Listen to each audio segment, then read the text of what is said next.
നാളതേറെ കാത്തിരുന്ന് മനമതിൽ മോഹം പടർന്ന് പുണ്യമണ്ണിൽ ചെന്നിരുന്ന് റൗള കണ്ടിടുവാൻ ആശയാലെ ഞാൻ കരഞ്ഞ് മോഹമാലുള്ളം തുടിച്ച്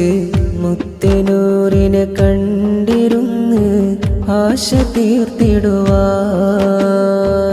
ആശിപ്പേങ്ങൾ കോർത്ത വരികൾ